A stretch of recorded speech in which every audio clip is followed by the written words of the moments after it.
السلام علیکم دوستو، آج میں اس ویڈیو میں بتانے والا ہوں کہ 10 محرم الحرام کے دن امام حسین کے ساتھ کربلا کے میدان میں کیا ہوا، امام حسین نے ظالموں کے سامنے کون سی تقریر کی اور امام حسین کے سر کو تن سے جدا کرنے والے بدبخت ظالم کا نام کیا ہے۔ تو دوستو، ان سب باتوں کو جاننے کے لیے آپ ہمارے ساتھ اس ویڈیو میں آخر تک بنے رہیں تاکہ آپ کو پوری جانکاری مل سکے۔ تو چلیے ہم اس ویڈیو کو شروع کرتے ہیں۔ ناظرین، 10 محرم الحرام کو میدان کربلا میں جب امام حسین رضی اللہ تعالی عنہ کے احباب و اقارب سب شہید ہو گئے تو امام حسین خود کربلا کے میدان میں تشریف لائے۔ پھر آپ نے ظالموں کے سامنے فصیح و بلیغ تقریر کی۔ اس میں آپ نے حمد و صلات کے بعد فرمایا، اے لوگو، تم جس رسول کا کلمہ پڑھتے ہو میں اسی رسول کا نواسا ہوں۔ اسی رسول کا ارشاد ہے، جس نے حسن و حسین سے دشمنی کی اس نے مجھ سے دشمنی کی، اور جس نے مجھ سے دشمنی کی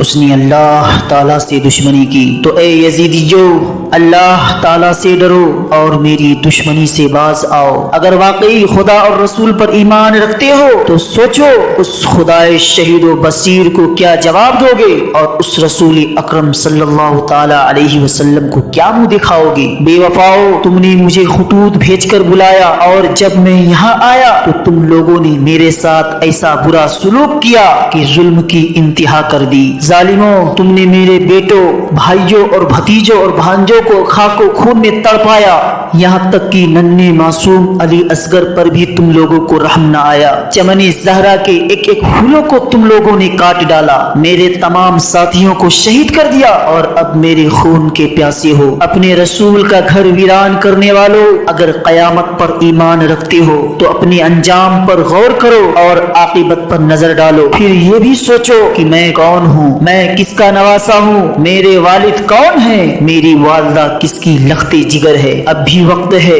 شرم سے کام لو اور میرے خون سے اپنے ہاتھوں کو رنگین نہ کرو۔ جب امام علی مقام کی تقریر پر کچھ اثر دیکھا تو شمر بدبخت نے شور و غل مچانا شروع کر دیا اور امام علی مقام سے کہا، یا تو یزید کی ہاتھ پر بیعت کر لے اور یا تو جنگ کے لیے تیار ہو جائیں، اس کے علاوہ ہم کچھ سننا نہیں چاہتے۔ امام علی مقام نے جب دیکھا کہ یہ بدبخت میرے قتل کا وبال اپنی گردن پر ضرور لیں گے اور میرا خون بہانے سے کسی طرح باز نہیں آئیں گے، تو آپ نے فرمایا، ظالموں، اب تم لوگ جو ارادہ رکھتے ہو پورا کرو۔ ظالموں نے اپنی تلواریں اور نیزیں نکالی اور امام علی مقام کی طرف بڑھے، اور امام علی مقام نے بھی ذوالفقار حیدری نکالی اور دشمنوں پر حملہ کر دیا، اور شیر خدا کے شیر نے 3 دن کا بھوکا پیاسا ہونے کے باوجود شجاعت و بہادری کے وہ جوہر دکھائے کہ زمین کربلا میں جس طرف آپ کی نگاہ پلٹی صف کے صف الٹا دی۔ غرض کے امام علی مقام نے دشمنوں کی لاشوں کا انبار لگا دیا۔